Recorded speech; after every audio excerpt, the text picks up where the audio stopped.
Volume 2 of In Their Own Words, 72 Aston Martin. Hey guys, my name's Colin, and this is my 1972 Aston Martin DBS V8 Series 2. I actually bought this car at an auction in Monterey, California last summer. I kind of knew the origins a little bit, but not the complete history. Had to do some of the research after I bought it.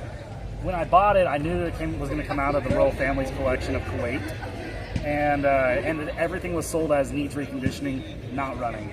So I got a pretty good deal, and I'm sure that some of you savvy watchers out there will probably research what I paid for it, but it was a great deal. I've seen a lot of these go for probably triple for what I paid, but there was a lot of work that I had to do, and I'm going to show you guys some of the complexities and kind of the history about the car. But the first thing is that it's an aluminum body car on an exoskeleton kind of frame. So like right here, you can kind of see where this hooks into is the frame itself. It's kind of, if anyone's ever seen an Italian car, like an old Italian car, it's really chintzy. But it does have large frame horns, kind of like old Chevys from the 60s or 70s would have as well, with a couple of differences. Number one is that it has independent rear suspension and it has independent front suspension. Both have very sophisticated monotube shocks, handsprings and coilovers and all the typical limited slip differential stuff you'd expect from an English sports car. But this one, of course, is equipped with a V8.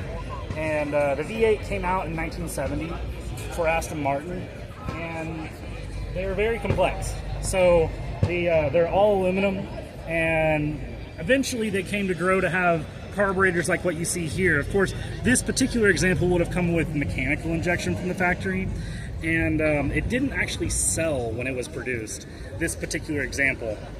And so it sat kind of around during this turnover of ownership of Aston Martin a couple of times. The first one was in 1972 when Aston Martin, David Brown, the established owner who joined Aston Martin and Lagonda together, sold Aston Martin but didn't sell his name rights. And so they had to drop the moniker DBS because, of course, DB stands for David Brown and S stands for saloon or sport, depending on what part of the world you're in.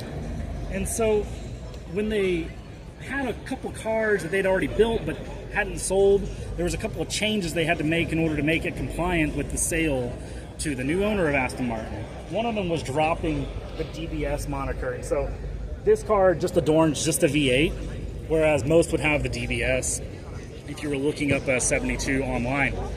Now, in addition to that, 72s also have mechanical injection like I was talking about, and they kind of fold over here and have some scripting on top.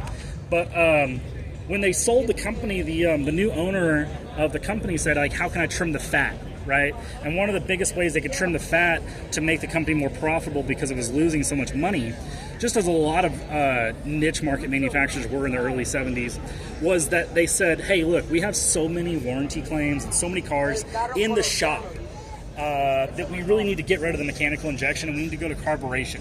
It's much more simple, much more readily available, and our technicians are knowledgeable enough to know how to work on that, as well as anywhere in the world someone can work on a carburetor.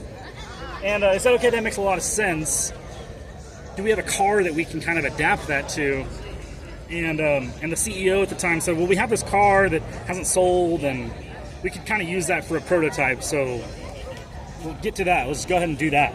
So this car actually has a sandcast intake manifold, which was a pre-production model, and it's had some changes over the years. But this, you can see the casting is so smooth, and it has a little bit of staining right there, but it's a very, very smooth casting, and it has 4 Weber carburetors on it, which is pretty cool. Now, so that was the first change.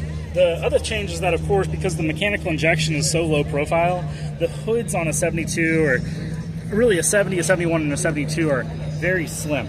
And so when they went to the carburetors, it stood up much taller, so they had to make a hood that would allow for that space. So they call this a big bump hood, and this is the first big bump hood made. So this is kind of a one-on-one thing. It's cool to look at the craftsmanship because you can definitely tell that English wheels and hand malleting is part of the production process on this. Once that happened, they put the car into commission, so to speak, and so about 5 years later, the cars across the world, really, like Ferraris and Lamborghinis, and really anything that had power or was kind of a moniker, including Porsche with the 930 turbo in about 77, 78, started making much more power. This car was only rated at 320 horsepower from the factory. And so Aston Martin still had this car on their books. Wasn't quite sold. They had kind of written it off as the CEO's car, and then they determined that they needed to make more power.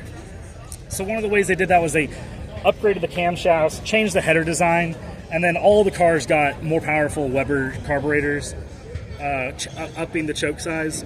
So that upped the power to like 385, 390 horsepower. And then they had a couple of other special editions. One would have been like an X-Pack Vantage, and one would have been an S-indicated Vantage. This car actually is equipped with both of those things, but that's because this car kind of was the test bed for a lot of Aston Martin products. So once that was completed, they said, okay, we've got this Vantage product, let's go show it off. Well, of course, this car was silver with black interior. So Aston Martin actually repainted the car in Dubino Rosso, this color, with a tan hide interior, or white hides. So once they did that, they changed this badge right here has been changed like 5 times on this car. So they actually changed it. It said Vantage, and I have a couple of pictures of this car with the Vantage moniker. It's very interesting. And then once they did that, they showed the car around and said, this is the new Vantage, and actually did pretty good sales. This car was kind of the show car to show people, hey, this is what a Vantage could include. And one of the options that this car does include is it has a automatic transmission. So it's actually a Chrysler TorqueFlite 727 that it just has an English gear shifter. So take that as you will. Once they completed the tour for the Aston Martin Vantage tour, they actually sold the car to the president of the Aston Martin Owners Club, and then that gentleman later got in contact with Aston Martin again when they wanted to up the power even more, and was one of a few cars they chose to upgrade from 5.3 liters to 7 liters. So this car has a 7-liter RS Williams conversion with X-Pack and S block. So it's a lot of numbers, a lot of things like that, but the end result is a blast to drive. It's kind of like really comfortable. You can put it in the corners and it responds better than like an American car would, but it also makes a copious amount of torque, a ton of power. I recently took it to Amelia Island for the concourse there, and we were cruising at double the speed limit. And it handled it beautifully. It cruises really well. The automatic transmission shifts great. I do plan to change that to a 6-speed manual just to make it more of a fun car. Because the car is really low miles, I don't plan on putting a tremendous amount of miles on it, but I want the miles that I'm driving to mean something rather than just putting around.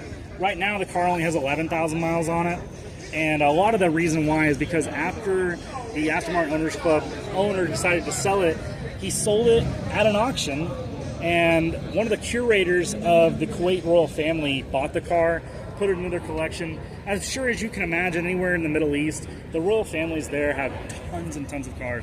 I think this collection actually consists of more than 3,000 cars, and so the car never got driven. So for 15 years, the car sat undriven.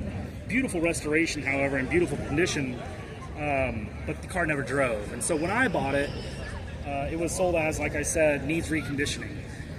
So it has a lot of Middle Eastern fuel in it, and it's not that great a quality despite most of the oil in the world coming from that area. The maintaining the stability of the fuel there is not that great.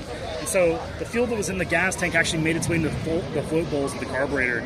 And when I got the car, I cleared a lot of that out, but there was still enough in the carburetors that it squirted onto the intake valves. I got it up to temperature, actually got it running pretty quickly. And I got it warm and didn't overheat or anything, and I thought, wow, I really hit the ticket here. This is a lottery win. And unfortunately, I played myself because the bad fuel sat on top of the intake valve, kind of froze in place once I turned the engine off. Next morning I go to crank it up, and the first rotation of the engine, it actually bent the valves. And so I had to replace 3 intake valves. I pulled the head off in my own garage without having any instruction manuals, and I dare anyone to try and find them online. They just don't exist. So the result of that was that I had to go in blind, take a ton of pictures of all the camshaft positions, the sprocket positions, all the nuts and bolts, just with my phone, and then using marks and kind of making etch marks on the camshafts and the head itself to show where it should go back to. I was able to put the engine back together without any instructions. And believe it or not, Aston Martin will sell you every part for this engine. You just have to order it, and they're actually pretty fast about getting you the parts. I had to order the 3 intake valves. They were $500 a piece, but they got them to me within a week. And overnighted parts from London, if you will. So once I got that and the head gasket back on, changed some of the intake manifold O-rings, I was able to get this thing back in order, and it runs great. I'm really happy with it. I got it for a good enough deal. I don't think it's going to go anywhere. So that's kind of the story about the car. I really like it. A couple of nuances about these cars is that besides just having this massive engine, it has remote brake boosters. So there's a brake master cylinder that's underneath the pedal box that actually splits over there into 2 reservoirs, and then both reservoirs go to the both master or slave cylinders, I suppose. One's behind each headlight. So one works the front, one works the back. It's pretty interesting. And yeah, there's just a lot of nuances, I'm sure, as you can imagine. And then the other thing to keep in mind when you're looking at a lot of these cars is, besides the body and the motor, a lot of the parts come from American companies. So like I mentioned earlier, the transmission is a Chrysler, and then the rear end of the car is kind of a generic racing, 60s, 70s racing rear end. It's called a Didion, and they went in a lot of kind of, not kit cars, but niche market manufacturing cars and race cars. So it's just a lot of coach building that's involved with Aston Martin and really any other manufacturer at the time. Hope you guys enjoy it. It's a great car. I appreciate you bringing it out. And why don't you tell everybody your Yeah, so if you guys want to find me on YouTube and kind of see my oh shit moment with the, you can probably have to bleep that. That's fine. We're all adults here. My oh crap moment with the engine. I was actually recording that day for my YouTube channel. My YouTube channel is called Red, White, and Boosted. And it's just an interesting deal. I hope everyone gets to just take a look and enjoy it. All right, well, I appreciate you, man. Bye, good to meet you.